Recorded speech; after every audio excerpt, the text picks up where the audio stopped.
Assalamualaikum warahmatullahi wabarakatuh. Perkenalkan, nama saya Dia Lutfiana Nurani Santoso dengan NIM 2024102301110525. Kali ini saya akan mempresentasikan artikel saya yang berjudul Dampak Media Sosial Terhadap Kesehatan Mental Mahasiswa.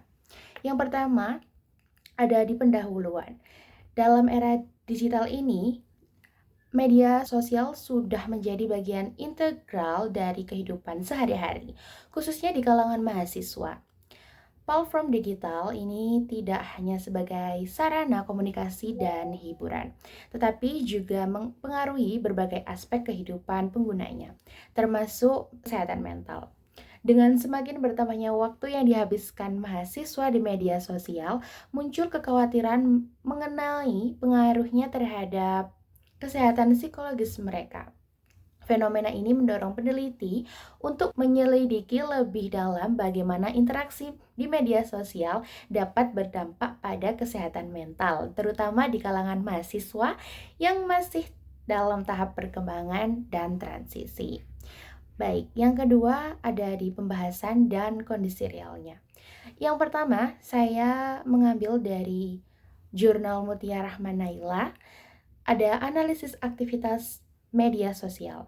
Metode yang digunakan oleh Mutia Rahman Naila yaitu pengumpulan data dan profil media sosial dengan persetujuan.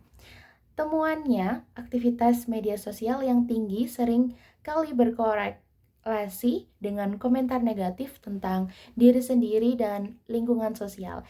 Tren ini menunjukkan dampak media pada persepsi diri. Yang kedua, ada analisis jurnal harian mahasiswa. Subjeknya sendiri yaitu mahasiswanya yang secara sukarela berbagi jurnal harian mereka.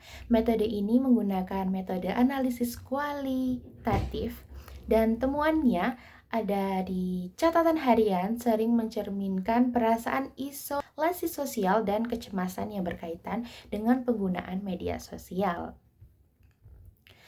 Hasil penelitian di atas mengungkapkan bahwa penggunaan media sosial memiliki dampak yang signifikan terhadap kesehatan mental mahasiswa. Mayoritas partisipan melaporkan bahwa media sosial mempengaruhi perasaan mereka tentang diri sendiri dan lingkungan sosial mereka. Banyak partisipan merasa bahwa penggunaan media sosial yang berlebihan seringkali menyebabkan perbandingan diri dengan orang lain yang berujung pada perasaan tidak cukup baik. Hal ini terutama terjadi dalam konteks penampilan fisik dan percakapan hidup, di mana media sosial memberikan standar yang seringkali tidak realistis dan sulit untuk dicapai. Di samping itu, hasil penelitian ini juga menunjukkan bahwa media sosial dapat menyebabkan peningkatan tingkat ansietas dan stres. Partisipan melaporkan bahwa tekanan terus-menerus terhubung dan responsif di media sosial seringkali menimbulkan kecemasan terhadap kekhawatiran tentang bagaimana mereka persepsikan oleh orang lain dan ketakutan atas penilaian sosial mereka. Opini yang saya terangkan yaitu ada dua. Yang pertama, opini mengenai peran media sosial dan kesehatan mental. Media sosial, meskipun menawarkan banyak manfaat, juga memiliki dampak negatif pada kesehatan mental. Perbandingan sosial yang tak sehat, cyberbullying, dan informasi yang menyesatkan dapat memicu kecemasan, depresi, dan gangguan mental lainnya.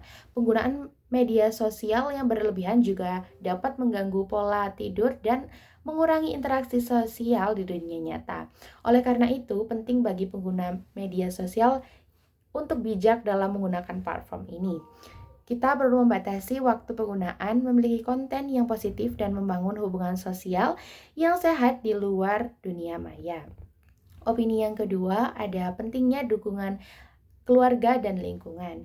Dukungan dari keluarga dan lingkungan sangat penting dalam proses pemulihan kesehatan mental.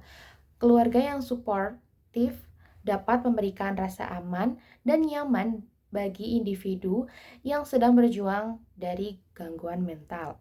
Lingkungan yang eksklusif dan memahami dapat membantu individu untuk merasa diterima dan tidak sendirian. Oleh karena itu, penting bagi keluarga dan lingkungan untuk meningkatkan pemahaman mereka tentang kesehatan mental, dan memberikan dukungan yang tepat kepada individu yang membutuhkan.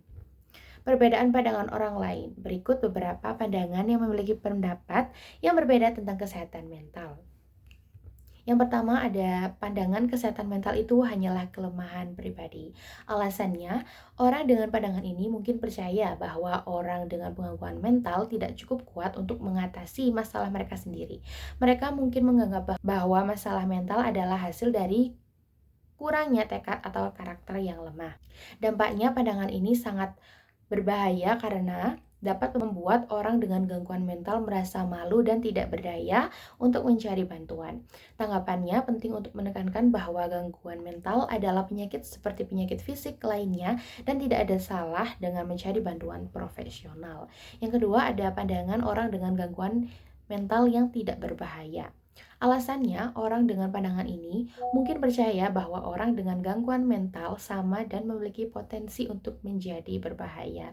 Dampaknya, pandangan ini dapat menyebabkan diskriminalisasi dan stigmatisasi terhadap orang dengan gangguan mental.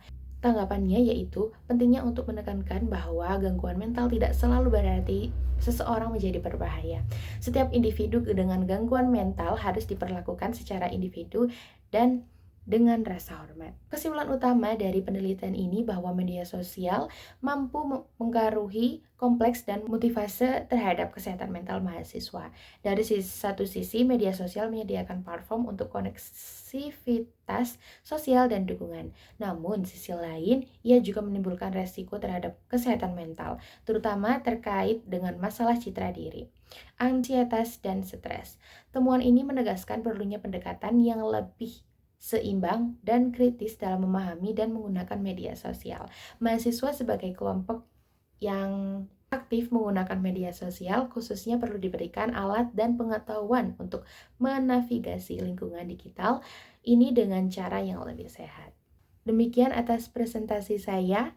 Wassalamualaikum warahmatullahi wabarakatuh.